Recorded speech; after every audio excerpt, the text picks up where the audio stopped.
Bismillahirrahmanirrahim. Assalamualaikum warahmatullahi wabarakatuh. Pemirsa yang dirahmati Allah, dalam kajian Kristologi kita kali ini, kita akan membahas topik Saifuddin Ibrahim, mujizat Yesus yang gagal total. Dalam beberapa video yang dia unggah di YouTube, Saifuddin Ibrahim memuntahkan kebenciannya kepada Nabi Muhammad SAW dan kepada kitab suci Al-Quran. Dengan tegas dia mengklaim bahwa tidak ada mujizat Nabi Muhammad SAW dan bahwa Al-Quran bukan mujizat. Harus bermukjizat. Mukjizat ini bukan urusan diizinkan oleh Allah atau tidak. Karena seorang nabi utusan Allah pasti membawa bukti mukjizatnya. Misalnya, Yesus membuat burung dari tanah liat. Yesus menyembuhkan orang sakit, sembuh. Orang buta melihat, orang tuli mendengar. Orang mati hidup kembali, bangkit hidup kembali. Bukan mematikan orang hidup. Kalau mematikan orang hidup saya juga bisa. Kalau sekedar membunuh orang hidup, gampang. Jadi mukjizat itu adalah tanda di mana Allah berkenan kepada nabi tersebut. Jadi harus ada nubuat, mukjizat. Mukjizat diantaranya adalah seperti nabi-nabi terdahulu. Dan Al-Quran bukan mukjizat. Anda bisa buktikan bahwa Al-Quran bukan mukjizat dari Muhammad. Namun pemirsa, ketika Saifuddin Ibrahim membahas panjang lebar tentang kehebatan mujizat Yesus, dia sama sekali lupa bahwa sehebat apapun mujizat hanyalah sekedar alat atau equipment. Mujizat sebagai alat diberikan Allah kepada Nabi Isa alaihissalam atau Yesus dan nabi lainnya dan lain-lain untuk mencapai tujuan tertentu.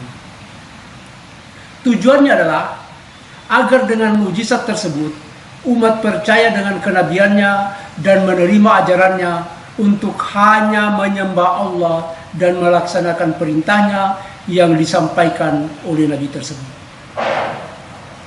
Andai kata ini disadari oleh Saifuddin Ibrahim, tidak mungkin dia menggila untuk menyanjung-nyanjung Yesus sebagai Tuhan dan menghina Nabi Muhammad SAW. Saifuddin Ibrahim tidak sadar bahwa dengan membangga-banggakan mujizat Yesus, dia sedang memamerkan nalarnya yang tidak berfungsi. Untuk jelasnya, saya akan memperlihatkan kepada pemirsa bagaimana Saifuddin Ibrahim menjerat lehernya sendiri. Saifuddin Ibrahim membeberkan bahwa Yesus membuat berbagai mujizat yang hebat-hebat. Oleh karena kehebatan mujizat Yesus ini, Saifuddin Ibrahim bangga dan menyembahnya sebagai Tuhan dan Juru Selamat. Naudzubillah min dzalik. Disinilah Saifuddin Ibrahim berbuat konyol seperti kata Ahok. Nalar dan akal sehatnya tidak berfungsi. Mengapa Allah menganugerahkan mujizat kepada Yesus? Untuk menjadi Tuhan tandingan? Bangun Pak Saifuddin, jangan menghayal. Allah membekali Yesus dengan mujizat agar umat percaya bahwa diri beliau diutus Allah sebagai seorang nabi untuk mengajak umat agar hanya menyembah Allah serta melaksanakan segala perintahnya. Perhatikan doa Yesus yang bersyukur kepada Allah karena diberikan mujizat di tengah-tengah orang-orang yang mengkultuskan dirinya. Bapa, aku mengucapkan syukur kepadamu karena engkau telah mendengarkan aku. Aku tahu bahwa engkau selalu mendengarkan aku. Tetapi oleh karena orang banyak yang berdiri mengelilingi aku mengatakannya supaya mereka percaya bahwa engkaulah yang telah mengutus aku. Yohanes pasal 11 ayat 41-42. Mujizat tidak menaikkan status Yesus dari nabi menjadi Tuhan. Ingat Pak Saifuddin. Mujizat tidak menaikkan status Yesus dari nabi menjadi Tuhan. Namun apa yang terjadi? Dengan berbekal berbagai mujizat canggih ini, Yesus benar-benar sial, gagal total. Pak Saifuddin seharusnya malu. Orang Amerika ketika ditanya tentang keberhasilan misi pesawat ulang-alik Challenger yang melakukan penelitian luar angkasa, akan sangat malu dan menjawab, gagal total, meledak dan hancur berkeping-keping. Demikian juga Pak Saifuddin. Kalau Bapak ditanya tentang keberhasilan misi Yesus yang dibekali dengan berbagai mujizat, seharusnya Bapak menundukkan kepala dan merasa malu dan mengatakan, maaf, gagal total. Ajaran beliau untuk hanya menyembah Allah hancur berkeping-keping di tanah gereja. Saifuddin Ibrahim. Allah membekali Yesus dengan mujizat menghidupkan orang mati. Hasilnya apa? Nol. Allah membekali Yesus dengan mujizat mengobati atau menyembuhkan orang buta. Hasilnya apa? Nol. Dan seterusnya, dan seterusnya. Semua hasilnya nol besar. Berbekal berbagai mujizat yang canggih, Yesus bukan hanya gagal mengajak umat untuk hanya menyembah Allah dan beribadah kepada Allah, tetapi malah Paulus dan gereja, termasuk Saifuddin Ibrahim, memanfaatkan mujizat-mujizat Yesus untuk menyesatkan umat manusia dengan menyulap Nabi Yesus menjadi Tuhan dan Juru Selamat penyembah berhala yang baru. Tuhan dan Juru Selamat penyembah berhala yang baru, Kristus Yesus. Naudzubillah min dzalik. Pak Saifuddin, Bapak benar-benar konyol. Padahal pemirsa, kalau andai kata dalam militer, Yesus ini sudah dilengkapi dengan mortir, basoka, rudal untuk mengajak umat kembali kepada kemurnian tauhid. Namun apa yang terjadi? Ternyata hanya dengan pisau dapur Yesus yang bersenjata lengkap ini tersungkur ditikam oleh Paulus. Semua perintah Allah yang beliau sampaikan berbekal mujizat yang canggih-canggih ini dengan seenaknya dicampakkan ke tong sampah oleh Paulus. Yesus gagal total menaklukkan Paulus. Apa yang terjadi? Ajaran tauhid Yesus pun terkapar dan koma selama 600 tahun. Lalu apa yang kemudian terjadi? Pemirsa, luar biasa pemirsa.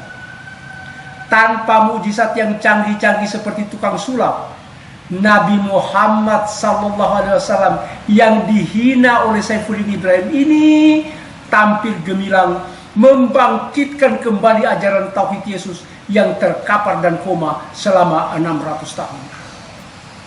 Saifuddin Ibrahim dengan sombongnya mengatakan, kalau mematikan orang hidup, saya juga bisa. Kalau mematikan orang hidup, saya juga bisa. Kalau sekedar membunuh orang hidup, gampang. Pak Saifuddin, kalau mematikan ajaran tauhid Yesus di kerajaan Romawi, pada waktu itu saya juga bisa. Tetapi membangkitkan ajaran tauhid Yesus di kerajaan Romawi saat itu, bersiap-siaplah menjadi setapan singa. Kalau berani membangkitkan ajaran tauhid Yesus, bersiap-siaplah dibakar hidup-hidup atau dipancung. Mengapa Nabi Muhammad SAW sukses membangkitkan ajaran tauhid Yesus di muka bumi ini? Karena Nabi Muhammad SAW adalah Nabi super yang mampu dan sukses menjalankan tugas kenabian kepada seluruh umat manusia, menggantikan tugas terbengkalai Nabi pendahulunya Isa Al-Masih atau Yesus. Nabi Muhammad SAW tanpa gembar-gembor mujizat tampil sebagai pahlawan yang berhasil mengembalikan kalimat La ilaha illallah, sebagaimana oleh Nabi Musa dalam Ulangan pasal 6 ayat 4.